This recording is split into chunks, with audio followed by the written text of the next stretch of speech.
It is my pleasure to be able to moderate such an esteemed panel of folks to talk about healthcare disparities and survivorship.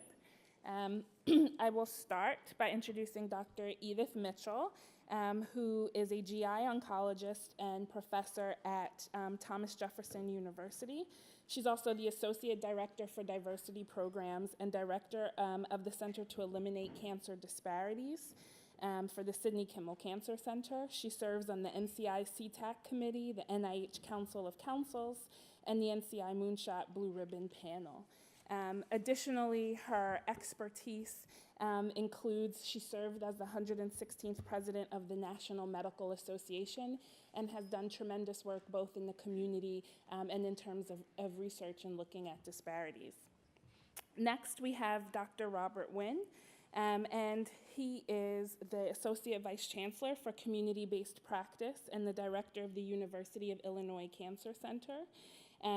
He also oversees the federally qualified health center network within the University of Illinois Health Mile Square Health Center. That is a mouthful. I'm glad I got through that. He is highly funded and does lots of community engagement work with vulnerable populations, among others. Next to him is Dr. Otis Brawley. He is the Chief Medical and Scientific Officer at the American Cancer Society. Additionally, he is the Executive Vice President of ACS, and he is renowned for his work in cancer prevention and control. Next to him, we have Dr. Jill Ginsberg. She's a professor of pediatrics at the Children's Hospital of Philadelphia, and she's director of the Cancer Survivorship Program there, overseeing outcomes for patients with survivorship outcomes for pediatric cancer populations. And then, last but not least, we have Dr. Charles Shapiro, who is here at the Tisch Cancer Institute of Mount Sinai, and he is the Director of Translational Breast Cancer Research and Director of Cancer Survivorship for the health system. He's a breast oncologist, and he focuses on bone health. So with that, we're going to start with a high-level overview of where we see disparities in survivorship in the individual fields of our experts. Dr. Mitchell and Dr. Winn will start with a few slides to get us started, and then we'll go to some questions.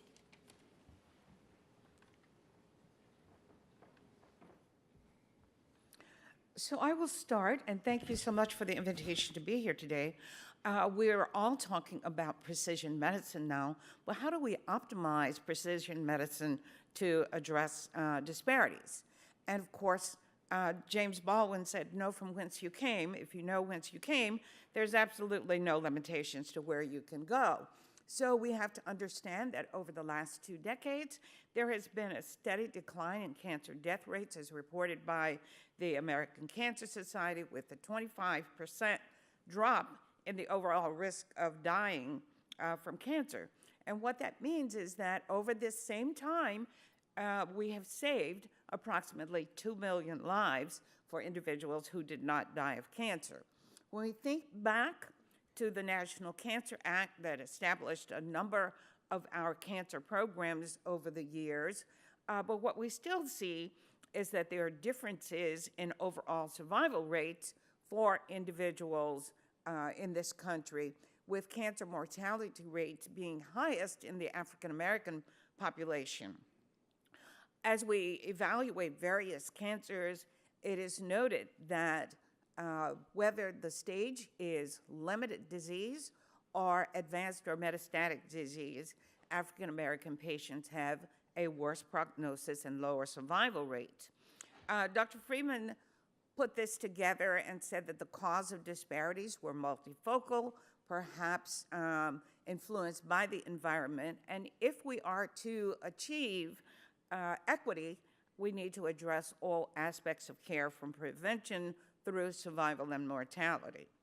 I have looked at the financial aspects of cancer care in this country, and these are some data from a report several years ago that we accomplished. For individuals aged 40 to 64, note that private insurance covers 72% of cancer care for white individuals, and yet only 62.3 for Black individuals. Also, Medicaid covering for the whites, 3.5% of cancer care, and for Blacks, 21.1%. For the Medicare-aged group, Medicare covers 68% for white individuals, and yet only 51% for Blacks. Medicaid covering for whites less than 1%, and yet that number is 15% for Black patients. President Obama, of course, named the cancer moonshot, and he was putting Joe in charge of mission control.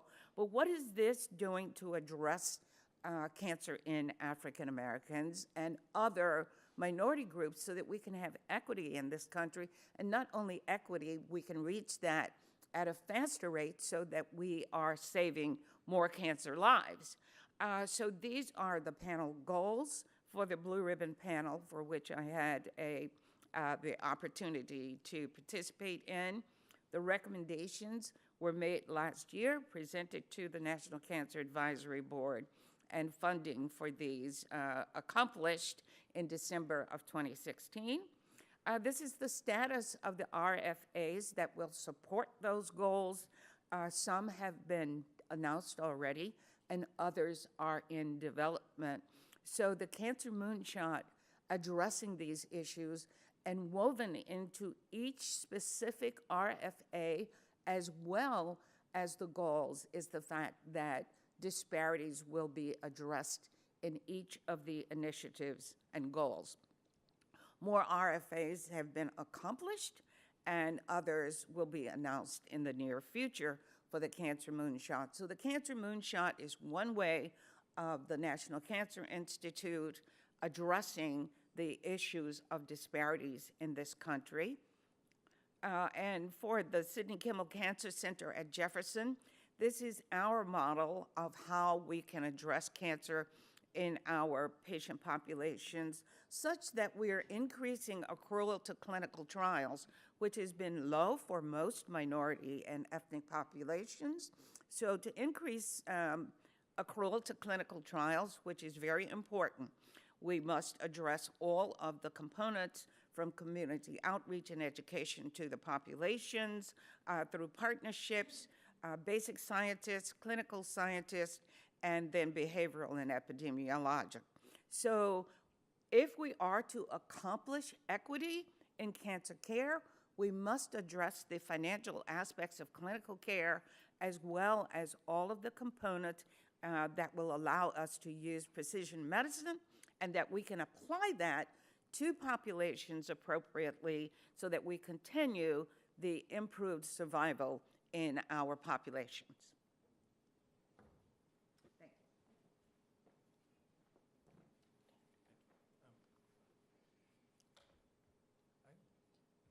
you. Oh, yeah, I don't know if they can unblock your mic, turn your mic on. It's on now. Yeah. Screen. Okay, good. I'm going to keep my comments brief. Some might be saying, well, why is a signaling transduction guy who does protein methylation all of a sudden interested in federally qualified health centers? And what I hope you would see with the slide that's actually up is one of the reasons why. The reality is, this is my world as a cancer center director and as a head of the federally qualified health center, is that we do have this large gap of disparity. What you can see, probably to your right, is within 3 miles of my institution, I have a life expectancy of 85, that's now gone up to 86. And to what would be probably your left, you see something there called West Garfield Park, which is, again, only about 3-4 miles away from me. And that life expectancy is actually 68, but I can't take it, so I gave it an extra year because that's kind of pitiful. The truth of the matter is, as we look about health disparities, we even have within the United States, within a 2-mile radius, a life expectancy difference of 24 years. And for me, that was not acceptable as a scientist or as a clinician. Second, as I start thinking about how we're going to address these issues, it's true that my nightmare is probably, if you can go to the next slide, the nightmare that I actually have is that all of what you are saying and we're talking about today and everything that I do in my lab will actually work. But the interesting thing is that the number to your right will grow. from 85 to 90, 95 maybe. And yet, West Garfield Park, which is again only 3 or 4 miles away from me, will still remain at 68. When I think of the big challenges of the 21st century, it's not only technology and our miracle drugs, it is actually how we actually take scientific discovery and link it to the delivery. So the implementation part, I think, is actually also as sexy as some of the genomics part. The other thing that I've been recognizing in the innovation that's frequently come out, or has subsequently come out, is that big data is great, but big data that's actually not functional and not meaningful to those communities and to the people making up the policies will never get us where we need to be. Our chief advocates probably aren't just in the loop, but the chief advocates are probably around the country who could actually advocate on behalf of the NIH of the benefit to them because of their community. As I look at the challenges, I sort of say to myself that we have to be better about taking it to the street. And for those of you who know the Dewey Brothers, which my son did not, I had to play the song for him.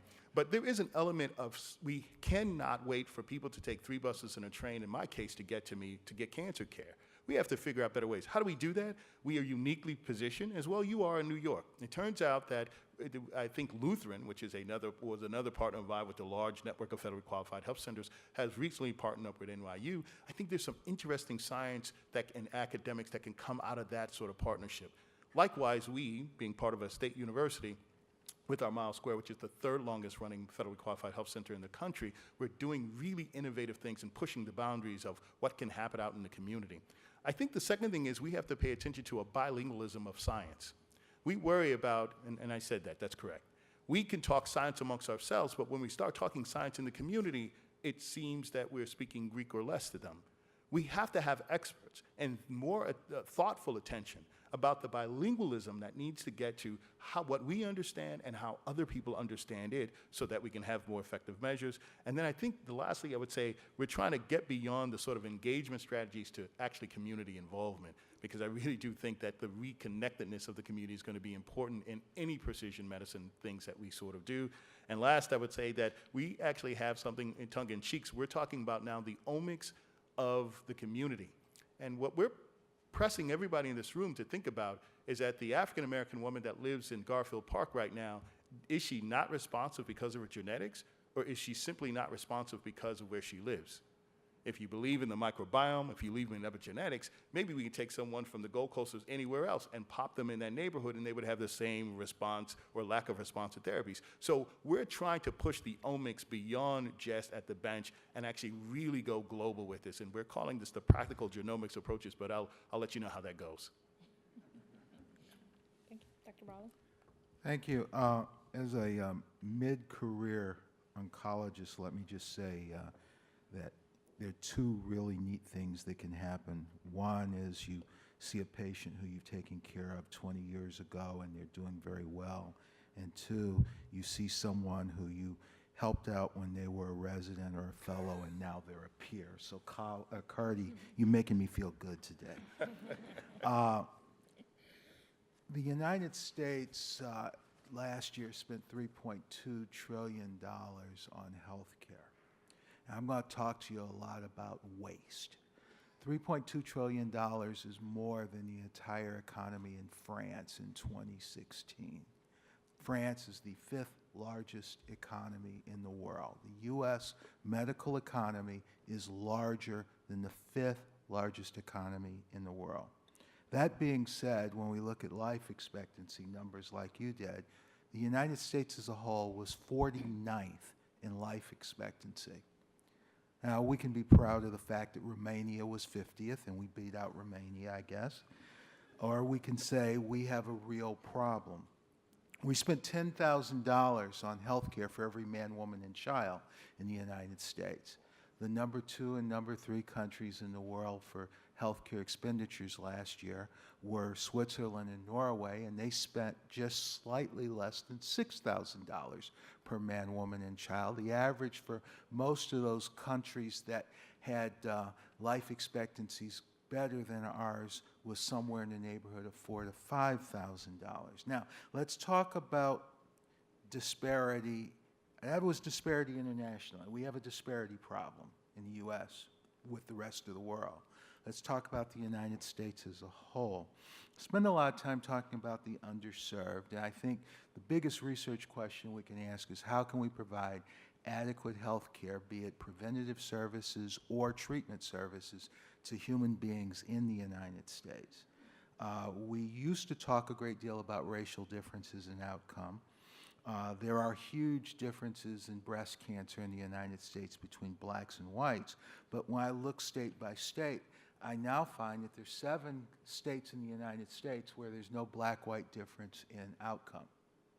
As a matter of fact, Massachusetts is a wonderful place. It's the place where black women have a lower breast cancer death rate than white women. Now let's talk about this breast cancer thing a little bit more. We've talked about the 25% decline in mortality in the United States over the last 25 years, and it's a wonderful thing. And by the way, Dr. O was correct. Smoking causes 17 cancers, and over half of that decline is because of the decline in cigarette usage over the last 50 to 60 years. But when we look at breast cancer, there's been a 39% decrease in breast cancer mortality over the last 25 years. But when we look state by state, I find that there are 12 states in the United States that haven't had a 10% decrease in breast cancer mortality. I could actually get the breast cancer decline in the United States to almost 50% if we threw those 10 states out of the United States. They actually almost tried to leave in 1860. When I look at colorectal cancer, there's a 45% decrease in colorectal cancer deaths in the United States over the last 25 years. But then I see 10 to 12 states that haven't had a 10%. I see Mississippi, which hasn't had a decline at all. Disparities to me is not just black, white. It's not just your zip code is more important than your genetic code. Disparities to me has become Massachusetts versus Mississippi. Disparities to me has become lack of access to care. Disparities to me has become my fellow, the best paper that I've ever published is the paper that I'm most ashamed of. It's the paper that shows that 7% of the black women in Atlanta and 2% of the white women in Atlanta who saw all those pink advertisements and went out there and got a mammogram had enough access to care to actually get a biopsy and be diagnosed with a localized breast cancer, but then they didn't get it treated for the next 2 years. We have a huge access problem in this country. It's not that the drugs don't work in certain minorities or poor people, it's they don't get the drug. And so we really need to focus on how do we provide adequate care to include preventative services as well as diagnosis and treatment to all Americans and all human beings. Thank you. Great. So while disparities in cancer burden has been studied extensively in adult literature, I think pediatric disparity studying has been actually lagging behind. Survival trends for primary cancers in children and adolescents demonstrate that 5-year survival rates have increased from about 60% in the 1970s to 85% in current day. But still in AML, ALL, and neuroblastoma, Hispanic and black children and adolescents have poorer 5-year survival rates than their non-Hispanic white counterparts. And disparity in survival, though, has not been seen in sarcomas and CNS tumors in pediatrics. Debate exists whether it is primarily social or biological, and I think recent research points to both. Certainly, the influence of race and ethnicity on survival appears to be closely aligned with socioeconomic status and access to care. But there's also biological features that differ. For instance, there's a higher percentage of favorable TEL-AML1 translocations in whites with precursor BALL when compared to Hispanics. Black children with neuroblastoma tend to be diagnosed at a higher age, at an older age, and also have more aggressive pathology at diagnosis. So certainly it's not just social, but also the disease biology. There's also studies now being done through Children's Oncology Group looking at adherence to therapy, because if you're not taking the medicine that's prescribed, then you're likely going to impact the ultimate survival rate. And so that's being closely evaluated in our pediatric trials by Dr. Smitabadi at the University of Alabama. What I also think is interesting is when you look at survivorship care in pediatrics, that's where you see actually a lot less disparity. There have been studies done through the CCSS, which is a large cohort of cancer survivors, childhood cancer survivors, run out of St. Jude now. And what you see is that there is not that racial and ethnic disparity in accessing long-term care for pediatric cancer survivors. And the other thing you see is that patients, whether they're Black, white, or Hispanic, follow up with the guidelines outlined by the Children's Oncology Group for late effect surveillance. So I think that's encouraging. Certainly, there are a lot of genetic polymorphisms being studied to look at why certain patients develop certain late effects. But at this time, it doesn't look like it's necessarily an access to care issue, that patients who need long-term survivorship care because of their pediatric cancers are actually accessing that care. Dr. Shapiro? Yeah. So, mic on? Everybody hear me? Okay. So I agree with everything the previous speaker said, and we know there's disparities, great disparities in all of medicine, and stands to reason that would be disparities in survivorship. And you pointed out elegantly the different mortality rates with a 2-mile radius, so we know there's a problem. But I want to step back and tell you something from the trenches and the state of survivorship care in general. Survivorship is a new field. It's a new field because of our success, whether it's precision medicine, whether it's behavioral changes, stopping smoking. The death rates are decreasing, hence more survivors. By 2025, there'll be 20 million survivors in the United States, and most of them will be over 65. So if you're looking for a field that's hot, geriatric oncology survivorship is the way to go. So, I think that the newness of the field, most of the studies have been done in breast cancer. Other cancers are neglected, or there's not money funding for other cancers in survivorship. And the most egregious example I can think of is fertility. So our guidelines say, the ASCO guidelines say you should discuss the risk of infertility with women 18 to 40 and men 18 to 50, and you should refer or discuss yourself fertility preserving options. Only it's for the ones who have resources, because Medicaid, for example, doesn't pay for fertility. So you have this, for the people who have resources, can independently afford fertility treatments and egg preservation and embryo preservation, they're fine. But the other people who have less resources and it's not reimbursed, that's an egregious example of the disparity that is relevant to any person, young person, getting chemotherapy. The final point I'd like to make is, like, survivorship isn't like you can't put it in one box.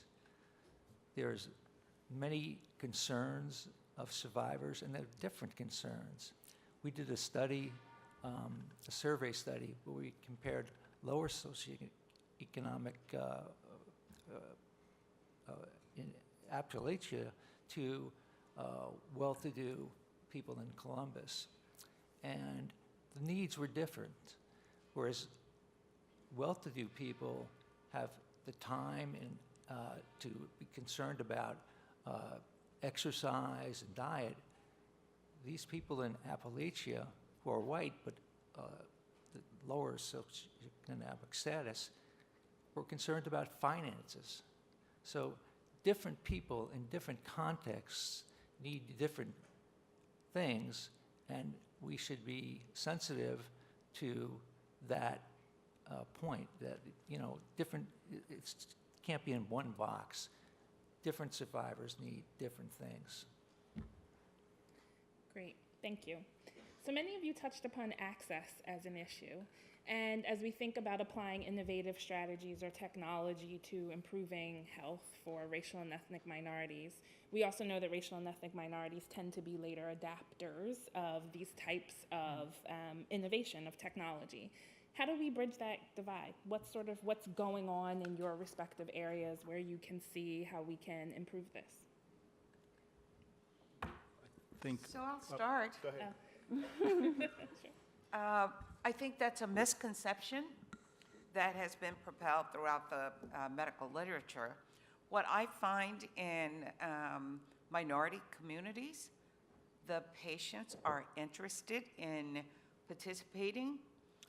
In many situations, we have lacked in our cultural competence with our provider and provider networks, in that many individuals from minority communities are never asked to participate in clinical trials, are never asked for survey information. And I think that if we reach the patients and ask them in appropriate terms, in the language that they prefer to speak in, we will find that we will have a greater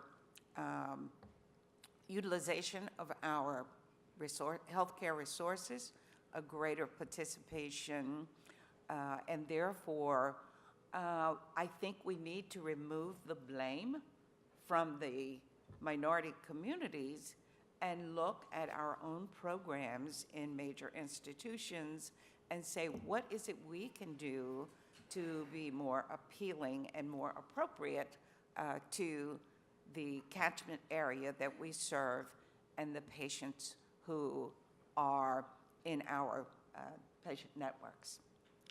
I think for us, just picking up on that theme, I was about to say that the implicit biases are amazingly deeply rooted within the science community, and yet we have not really investigated those as much. I mean, obviously Green and others have looked at that on the clinical side.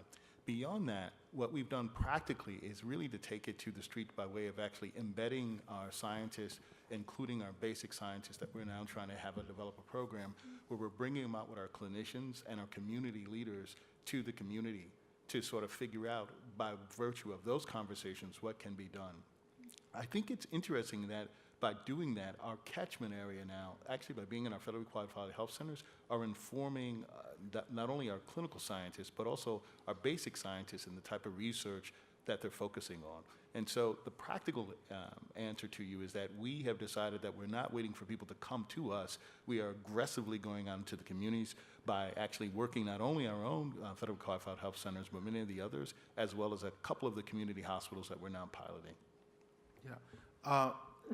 I think that it's very important that people try to be appropriate in terms of communicating with folks. Social and cultural issues in terms of communication are incredibly important. But where we look at the areas of the country where, for example, there are no racial disparities anymore, those folks have access to care.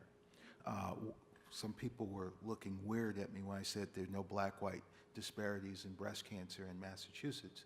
The reason for that is they've for about a little bit more than a decade now, have had this experiment called Romney Care, which has gotten everybody access to care in Massachusetts. And by the way, the Affordable Care Act is really a repetition of Romney Care for the United States as a whole.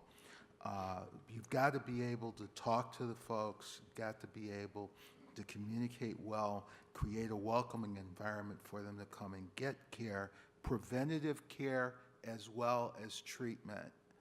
But you also have to have a system in which they can afford to access that care. And those are the keys to getting rid of these disparities. And it's the key to getting rid of the disparities when we look at black-white. It's the key to getting rid of the disparities when we look at rich-poor. It's the key when we look at rural versus urban. It's the key when we look at north-south or state by state.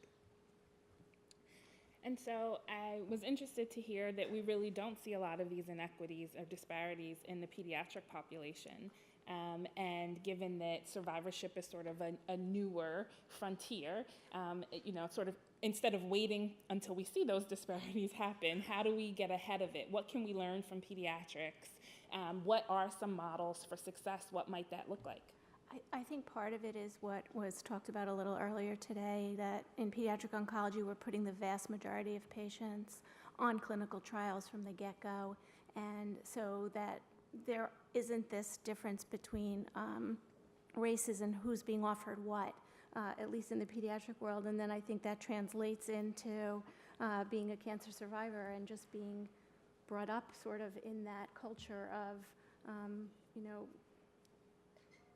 hopefully equal care.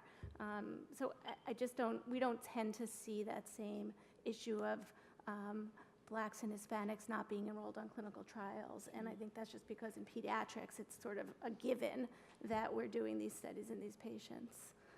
And then I think that leads to patients being involved in survivorship studies, fertility preservation studies across the board, whether, not dependent on race and ethnicity. So I just make a small comment that pediatric and adult cancers are very different in the sense that we have much more heterogeneity in our cancer types. There's not a central body like the COG that really, the cooperative group that really decides on one protocol, supports one protocol. We have different variations, and there's not the incentive to put patients on clinical trials unless we create the incentives that the pediatric has. So I think that while most of the people on clinical trials are pediatric, and we can learn, but it's very different when dealing with adults. So please come up to the microphone if you have questions. I'll ask another one. I was quickly going to actually also comment that it's not enough to talk about access, and I know this is going to sound highly controversial, but again, I can't get the science part of me, the geek part of me out. When you look at your tissue, one of the big things that was a theme today is that we had for generations been looking at just gross tissue, but recognizing that sometimes they don't respond, and the response was that there are areas that we weren't really seeing. I actually think in the context of communities, it's the same way. The reality is we can look at big sort of swaths, but the truth of the matter is I'm assuming that probably every hospital and every community center in Massachusetts must be at one standard, because the problem that I actually have, and it may just be unique to Illinois, is that access doesn't really mean a whole lot if the quality is different. If you actually have a woman going to see a digital scan in one area and someone is going to see the analog for breast cancer, then that's not the same. That's right. And so one of the big issues is really just trying to, in addition to access, standards, right? And so I think that in that conversation, we have for over a decade talked about access, but we have access in some ways into Chicagoland area, but that access is not always equal. Yeah. And so we've been trying to do our best. We're trying to build that access to a standard, which is why we're recruiting people like Susan Hong from, who's now with us, who I think is one of the, really leading experts in my mind of innovations of trying to figure out what to do with survivorship and these other things. But I really did want to make that point that access is the beginning, not the end.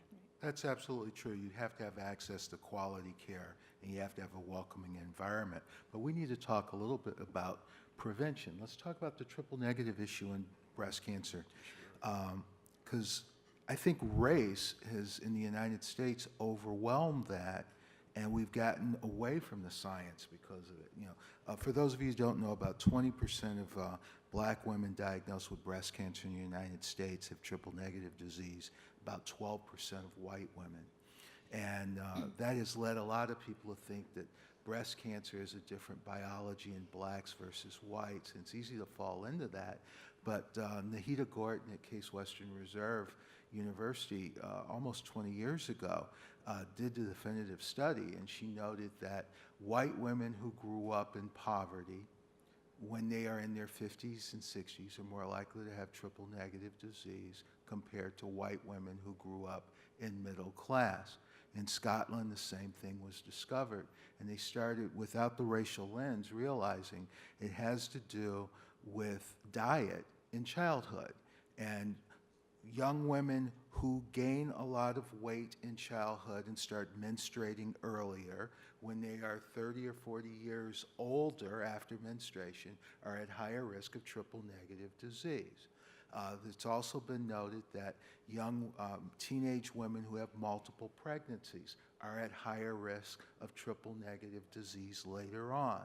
Women who get pregnant and have a child and who do not breastfeed are at higher risk for triple negative disease later on. These are all social economic influences upon molecular biology of a cancer. We'll give you one more. This just flips it around. Women who do not have a child by the age of 30, or women who never have a child, are at higher risk of estrogen receptor positive, non-triple negative disease. I just described for you women who go to college and women who are professionals. You know, so part of the question is not, we've been asking why is it that black women have more triple negative disease. We should have been asking why is it that white women have more non-triple negative disease as well. We've been letting the race thing get in the way, and I just left behind a couple of prevention messages there. If we can teach people to exercise, teach people to have a lower carbohydrate, higher protein diet, if the government would stop giving folks money for for fake breast milk and encourage breastfeeding, we actually might be able to tackle breast cancer a little bit more effectively. And similar findings have occurred in colorectal cancer. For example, we've demonstrated that individuals who undergo therapy with the anti-angiogenic factor bevacizumab in a large study where the patients are taken care of by the same doctors in the same institutions. The patients obviously have access to care and can enter clinical trial. And what we found was that the African American patients did not do as well in that clinical trial and had a higher mortality rate, a lower response rate. So in addition to the social, the economic factors, it's very important to understand the genomics of the diseases and understanding response to therapies or resistance to therapies so that we have a better idea with precision medicine of how to apply these new therapeutic interventions to populations. So I think we really have to look at the preventive aspects of care, the effects of the environment on the incidence rates for cancers, as well as the ability for patients to access care and to get appropriate care, but also understanding the genomics. And therefore, it's very important to make sure that we have diverse populations in our clinical trials so that we can have a better understanding of the genomics of disease processes in diverse populations. So you've all just clearly expressed why achieving equity is so easy. Given how complicated disparities are, should we be looking at this more at multi-level interventions, looking at multi-pronged approaches in how we look at achieving equity in these populations? And if we should be doing that, how do we do that? Yeah, I'll take a first quick stab at this. We have, again, with this sort of practical omics approach, sort of a team that we're putting together, are taking a high-low-tech approach. The high-tech is obviously looking at some technologies, mobile technologies that we can get out, and all these other things that many of us are doing in the room. But we took an interesting tact. We went to a country, interesting enough, and again, we'll see. Hopefully after saying this, I won't be filmed, and then they'll be kicked out of the country, but we'll see. We went to Cuba, of all interesting places, because Cuba is clearly an example of a very under-resourced sort of community, very under-resourced. And for those of you who've been to Cuba, you too know what I'm talking about. And yet, when you look at their life expectancies and other outcomes, they're significantly better. Mm-hmm. So we had a moment of thinking that wouldn't it be great to actually maybe work with the Ministry of Health of Cuba, and so and figuring out what are the low-tech approaches, because they're not high. Mm-hmm. Not only is it prevention, but there's something else that's in the secret sauce. There is something called health literacy and engagement and involvement of the community that all of these, that goes into the recipe of prevention. So what we have now, and we've had them since June, and actually this is a Obama sort of thing. So again, hopefully we're praying that we can keep them here till Christmas and then they'll go. But they've been here since May. And what we figured out is we took both basically Cuban-trained American docs, as well as people from the Ministry of Health, and we are literally integrating them within my FQHCs on the south side of Chicago. And I have to tell you that what we're learning about that approach, combined with some of the technologies, I think is going to be, amazing. So we're hopefully going to write that up, and we'll let you know how it goes. But I think that that's the new 21st century. It's high-tech and low-tech approaches. Yes, sorry. Yep, Yes. go ahead. Hi, I noted there was a question, kind of like part of Yes, this. go for it. at some I point. didn't see anyone at the microphone, so I kept talking. My name is Angela. I work at an organization called I Had Cancer, which has a huge cancer survivorship population. And two topics that we consistently engage with in our community are chemo brain and skinxiety. So I wanted to ask if these are two topics that you all on the panel engage with your like the people that you serve with, like if these are topics that are important in your studies, and if so, are there any kind of disparities in the way that you treat them? Chemo brain and what now? And skinxiety, so the anxiety of going to checkups. So For the audience who doesn't know, many of our patients who get chemotherapy get what we call chemo brain, and it is a condition where it's most commonly talked about in breast cancer, but it's seen in a lot of other diseases. People will say after getting chemotherapy, they frequently have greater difficulty thinking. I usually hear my patients say, I can still think, I still have the intelligence I had before, but it just requires more effort. And it is a huge issue. I don't know any data about disparities with regard to race or socioeconomic status or anything else, but I can tell you it is a huge problem. So the Commission on Cancer has mandated the stress screening as a metric for hospital accreditation. So that'll help identify at least the people who are having depression, anxiety. The chemo brain, I think it's complicated, and you don't know the baseline. You don't know what these ladies are like before they got chemotherapy, and there's some evidence in some small studies that breast cancer patients before treatment have subtle cognitive impairment. So it's been very difficult to study, but the most credible evidence is the functional MRI studies and twin studies where one twin gets chemo and the other twin doesn't, and functional MRI shows changes lighting up different areas of the brain. But I think it's a controversial area, and it's difficult to study. And it's an area where we know little about. There are few studies that have finite endpoints that can be measured, but certainly functional MRIs have been used to study patients, and so have PET scans that reflect functional areas of the brain. So we don't know the reasons for these. Whether there are disparities, that really hasn't been described. And that's because a number of patients who can get a functional MRI or functional PET scan are in a group where those studies may be covered by their insurance. But I've shown that for minority communities, more patients are covered by Medicaid and less than optimal plans, so you can't even get those studies accomplished in those patients. So we've got a long way to go in terms of understanding the basis for chemo brain, and certainly interventional studies that may impact on the effects.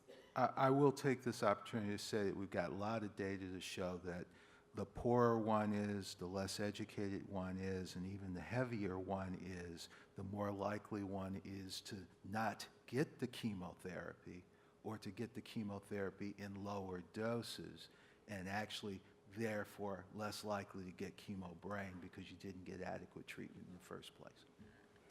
And then Ramon, you get the last question.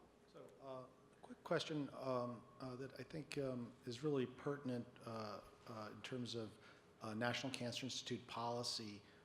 Now going forward, cancer centers, when they apply for NCI designation, need to have a section on community outreach and engagement. I'm just wondering if you have thought of creative ways to use this new section of the grant to focus on community issues, particularly issues focused on disparities in cancer prevention and treatment. I happen to think that this is a place that the NCI has asked us to highlight this so that nobody ignores this problem, but again, hasn't given us too many resources to attack it. So I feel like there's a bit of a disconnect there. I just want to get your wisdom on this effort by NCI.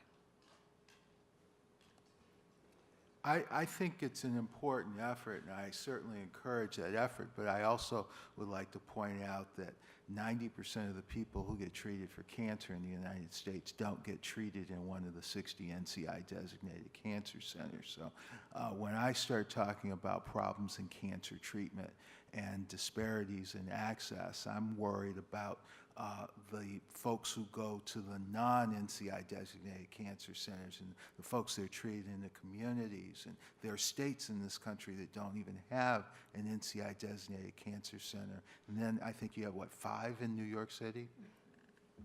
Yeah, I think to that point, I think Dr. Brawley is right, but I also think that there's some really cool things. So again, I'm probably always, I guess my mom would say, I'm always looking at the glass, always full, even if it's only even if it's only 30%, but that's okay because that's somewhere to start from. We're trying something we think is kind of out there. We have something called the Patient Brigade, and we're trying to get, I guess I mentioned, getting beyond engagement. Initially, we started outreach, and outreach was fine, and then we kind of got an epiphany. Well, maybe outreach isn't enough, so we started engaging. The thing that's actually missing is actually, I'm going to get beyond the engagement to involvement. Most of the patients that we have right now are sitting in our meetings and things, and one told me this. They said, you know what? I feel like I'm at the table, but I'm the centerpiece of the table, and the centerpiece has no voice. And so we're starting to say, how do we actually get that sort of? So we have something called the Patient Brigade. Now, again, this is the influence of the Cubans that have been, initially they called themselves the People's Brigade. I was like, nah, I can't do that. So we had to settle on the Patient Brigade. But what the deal is that interestingly enough, what we found out in that is that they just were uncomfortable with talking to people. So we have now planned a weekly meeting where we have people from the different perspectives of the brigades actually interviewing and talking with on a every other week basis with our scientists, our clinician scientists, administrators, and then once a month they get together with me. And then we talk mostly about their perceptions. Now, you would say, well, that sounds nice and cute, but actually what's happening is, and we'll hopefully have the paper at the end of the year, what they're learning about is what a cancer center is supposed to do, what it has the ability to do, and they're learning a language. So when we talk about health literacy, I'm talking about cancer center literacy in some ways, in which we're now training these folks in a very subtle way, because they're more comfortable with sort of asking now Jan Karievsky's and others about what it is a notch or what is angiogenesis, and they're starting to get much more sophisticated in that language around that. So much to the point that we're now going to probably the next phase is launch roundtables, where they're going to go out into the communities because they're better ambassadors than us, and be able to, in a very educational way, in a very solid way, be able to now have discussions, bring that information back that we can discuss. We're starting to play with new ways of how to actually really be integrative with our communities, as opposed to just sort of giving them information sense. That, dissemination, I laugh about dissemination. We're struggling with it. We go, how do we disseminate data? All we do now is we write it and we kind of go, boom, this is your data. There's no conversation. So we're starting to really play around this area. This is what I sort of say, the 21st century for me is beautiful. It's not only the technological things, but it's the small things about how to better engage with communities, how to get them involved, that I think we have some exciting times. So we'll keep you posted. So one of the things that we did in Pennsylvania was to break silos. And I say breaking silos, meaning that the academic institutions reached out to providers in the community and the federal health centers and other areas in these high-risk areas. Combine that with the state epidemiology program so that we knew exactly, according to zip codes, where the patient population with certain diseases. We identified those high-risk areas and the number of cancer cases that were seen in those areas. So we reached the providers in those areas. We set up focus groups with them, with the providers, to find out what were their needs in terms of taking care of patients in those areas, both in terms of prevention and then treatment once a diagnosis was made. And what we found was that if we continued that communications with the providers in those areas, we had much better success, one, in identifying the patients, but for many providers who may not have access to information on the latest in terms of technology, in terms of treatment approaches and interventional treatments for patients, we found that that communication helped. And we actually set up a program where if the primary care physician or provider in an area identified a patient with cancer, we would fax them, because they didn't have access to digital and the internet as much, we would fax them a one-page information sheet, and then they would send the patients to us. We would continue that communication so that when the patient came into our center, they would already know that they had cancer, that they might be asked to participate in a clinical trial. And then we continued that communications with the providers in the communities. That program has continued, and we have periodic meetings, either at a church or a community center or library, with the providers in that area. And we found that that communication network between the cancer center and those providers in the communities, coupled with the epidemiology information that is available in every single state, and then working with the state centers, worked out very well. So for example, we set up a screening program throughout most of Philadelphia and the neighboring suburban areas for breast cancer and cervical cancer screening. If a patient was identified who needed subsequent diagnostic procedures, or if cancer was diagnosed and therapy indicated, I had a program set up where we could get the patients at least on Medicaid within 24 hours, which allowed for seamless care for those patients. So it's really breaking silos and making sure you understand the population, what the needs are from the providers, and what disease processes occur in those centers. So I think it's breaking silos, communicating not only with engaging the population, but so important to work with the providers in those communities such that you're increasing and enhancing the quality of care through guidelines, through recent information, and then the feedback from each other. Another thing we did was the information packets for physicians. One that I set up was hypertension as a secondary toxicity from various chemotherapy agents, and working with the primary care providers to care for the patients appropriately, which medications might be more appropriate for treating hypertension in that community. Thank you.